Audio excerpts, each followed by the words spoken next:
Welcome to TNS news channel. So Telangana రాష్ట్రంలో municipal election జరిగి కనీసం వారం రోజులు కూడా గడవలేదు. చైర్మన్ ఎన్నికై 24 గంటలు కూడా గడవనటువంటి ఆ పరిస్థితిలో ఆదిలాబాద్ జిల్లాలో ఒక మున్సిపల్ చైర్మన్ ఏం చేసింది, పార్టీ మారి కాంగ్రెస్ పార్టీలో చేయడం జరిగింది. చూద్దాం. ఇగో కాంగ్రెస్ చేరిన ఆదిలాబాద్ మున్సిపల్ చైర్మన్ కండువా కప్పి స్వాగతించిన ఎమ్మెల్యే సుదర్శన్ రెడ్డి. ఇగో ప్రజాస్వామ్యంలో అభివృద్ధి కోసం కలిసి వచ్చే పార్టీలతో పొత్తు పెట్టుకోవడం సరైనదే అని ఆదిలాబాద్ మున్సిపల్ ఎన్నికల పార్లమెంటరీ ఇన్ఛార్జి బోధన ఎమ్మెల్యే సుదర్శన్ రెడ్డి అన్నారు.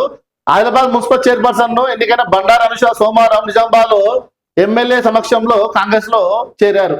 నువ్వు చైర్మన్ గా ప్రమాణ స్వీకారం చేసి కనీసం ఒక రోజుగా కూడా ముందుకే నువ్వు ఈజీగా అంటే ఎవరైతే ఎమ్మెల్యే ఎంపీ మినిస్టర్లు వాళ్ళు ఎలాగైతే పార్టీ కన్వర్ట్ ఎంత సింపుల్ గా వాళ్ళు మార్చి వాళ్ళు వేరే పార్టీకి పోతుర్రో నువ్వు కూడా ఒక రోజు కాకముందుకే పార్టీ మారుతుంది. చూడు ఎటుపోతుంది ప్రజాస్వామ్యము. అంటే మీ గెలుపు కోసం కష్టపడినటువంటి ప్రజలకు కార్యకర్తలకు ఏం చెప్తారు మీరు?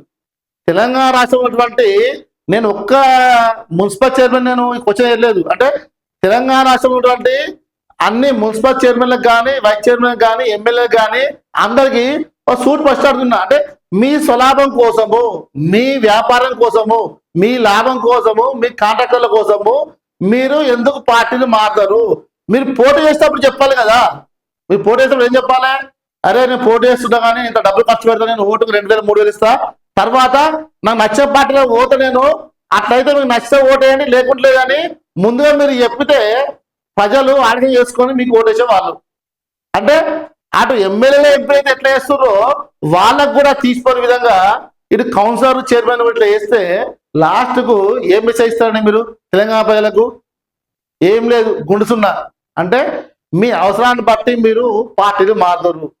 కాబట్టి మధ్యలో ఇక్కడ ఎవరు పిచ్చోళ్ళు అయింది? ఇక్కడ కార్యకర్త ప్రజలే ఇక్కడ పిచ్చోళ్ళు అవుతారు. వారు కౌన్సిలర్ గెలవాలని వార్డు మెంబర్ గెలవాలని ఏం చేస్తారు? వాళ్ళు కొట్టుకుంటారు. సొంత నాములే అన్నో పార్టీ పోతారు, తమ్ముడు పార్టీలు ఉంటాడు. లాస్ట్కి ఏమవుతుంది? అన్నాములు కొట్టుకుంటారు. గెలిచిన తర్వాత ఓడిపోయాడు గెలిచాడు ఇద్దరు కలిసి రాత్రిపూట కోసం మంద అవుతారు. కానీ అన్నాములు చచ్చిపోయేదాకా వీళ్ళు మాట్లాడుకోరు. ఇదేం మాయరోగం, ఇదేం పిచ్చి మీకు? వాడెవడో గెలిస్తే మీకేంది, వాడెవడో ఓడిపోతే మీకేంది? బుద్ధి జ్ఞానం కామన్ ఉండని అవుతా. ఇక కొంతమంది అయితే బట్ట చింపుకొని తిరుగుతూ ఉంటారు. మా అన్న నిప్పు, మా అన్న బొగ్గు, మా అన్న డాష్ డాష్ అని. కొంచెమైనా సిగ్గు శరం అనేది ఉండాలి. నేను ముఖ్యంగా యువకులు అడుగుతా ఉన్నా, ఏం చేస్తారే మీరు? 20 సంవత్సరాలు కనిపించే తల్లిదండ్రులు ఇచ్చిపెట్టి వాడెవడో కౌన్సిలర్ నిలబడితే వాని కోసం నువ్వేం తిరుగుడు? కొంచెం సిగ్గు శరం నీకేమైనా అనిపిస్తుందా? పొద్దు 9 స్టార్ట్ చేస్తే రాత్రి దాకా నెంబర్ తిరగానే నైట్ కాగానే అబ్బా అన్న ఏం లేదు అయ్యాలంటే వాడు కూర తెస్తాడు, నీ ముఖాన పడితే తాగుతో పోతో ఇంట్లో వెళ్ళదు కాబట్టి అంటావు. నీ తల్లిదండ్రులకు నువ్వు ఏం చెప్తావు నువ్వు? అంటే 20 సంవత్సరాలు కనిపించే తల్లిదండ్రుల కంటే ఎక్కువ నిన్న వచ్చినటువంటి ఆ చెంచగా లీడర్లే ఎక్కువ అని యువతను ఈ సందర్భంగా కూడా వచ్చాయని అడుగుతున్నాను నేను. అంటే ఈ శాంపిల్ మాత్రమే. తెలంగాణ రాష్ట్రంలో ఇటువంటి రానున్న రోజుల్లో ఎన్నో జరుగుతాయి. అంటే ఇంతకుముందు దీనికి ఒక టైం లిమిట్ పెట్టారు. 2 సంవత్సరాల తర్వాతనే మున్సిపల్ చైర్మన్ వైస్ చైర్మన్ అభ్యర్థి మార్పు అనేది మన బీఆర్ఎస్ గవర్నమెంట్ ఏం చేసింది అంటే ఒక జీవో పాస్ చేసింది. లేకుంటే గెలిచిన 2-3 రోజులకే వాళ్ళు ఆ పార్టీ మారి ఈ పార్టీ పోయేటోళ్ళు.